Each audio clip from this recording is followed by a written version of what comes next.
ओम नमः शिवाय।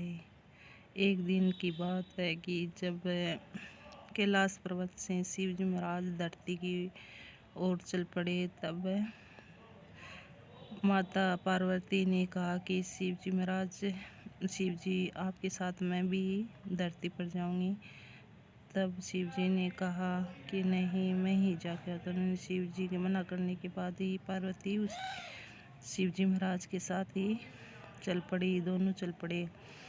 फिर धरती पर आते आते चलते चलते माता पार्वती को भूख लगी। माता पार्वती कहने लगी, हे महादेव, मुझे तो खीर और खांड खानी है। तब महादेव बोले, चलो हम इस घर से पूछते हैं। तब शिव जी महाराज और माता पार्वती ने एक सेठानी के घर पर दरवाजे पर आवाज़ दी। तब सेठानी बाहर आकर बोली, बोलो महाराज। शिव जी महादेव बोले कि हमको खीर और खांड खानी है। तब सेठानी बोली, क्या आपके घर पर नहीं बना सकते हो? घर पर ही खा लेता। फिर ऐसे करके आगे चल पड़े। उसे मना कर दिया, फिर आगे चल पड़े। फिर रास्ते में एक बूढ़ी माता दिखाई दी। बूढ़ी माता से बोला, हे माता जी, हमको तो खीर और खांड खानी है। तो माता जी बोली कि अभी बना के देती हूँ। एक लोटा लेकर आई, बोली कि मैं खीर और खांड लेके आती हूँ।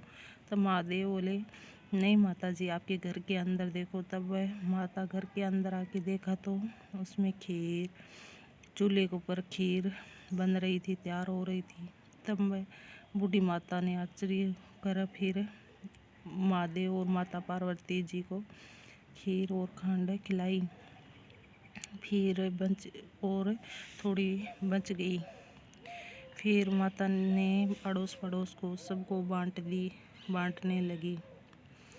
और महादेव जी से कहा, हे महादेव, माता जी ने कहा, हे महादेव, इस खीर को मैं क्या करूँगी? मेरे तो नहीं तो कोई संतान है, नहीं कोई परिवार है, मैं तो अकेली हूँ, तो इतनी खीर मैं क्या करूँगी?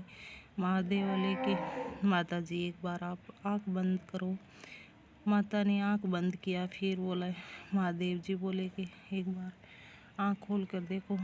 तब आँख खोल कर देखी तो बेटा, बहू और पोता पोती उसके परिवार में सभी खड़े हुए थे। फिर बूढ़ी माता ने बोले, हे महादेव, इतना बड़ा परिवार है, लेकिन मेरे पास तो एक ही झोंपड़ी है, तो उसमें हम सब कहाँ रहेंगे? तब महादेव झोंपड़ी को गिराकर और महल खड़ा कर दिया और राजी खुशी। फिर वो माता प्रसन्न हो गई और साथ में रहने लगी। फिर बची हुई खीर को अड़ोस पड़ोस में सबको दिया और फिर पड़ोसन को देने गई। बोले आज महादेव जी आए, मैं खीर और खांड बनाई है और महादेव ने मेरे घर परिवार सब दे दिया है, महल सब बन गया है। तब वो सेठानी बोली कि महादेव, मुझे क्यों नहीं दिया? महादेव बोले कि कभी तेरा काम रुकेगा नहीं और धन जोड़ेगा नहीं। इस प्रकार बोल के चले गए। और माता जी के, बूढ़ी माता के घर में अन्न धन, महल माड़िया, पोता पोती, बेटा बेटी सब हो गए। जिस प्रकार महादेव जी उस बूढ़ी माता को दिया है, इसी प्रकार सब कहता सुनता ओंकारा बढ़ता ने सब ने दियो। जय हो महादेव, माता पार्वती की जय। महादेव जय हो।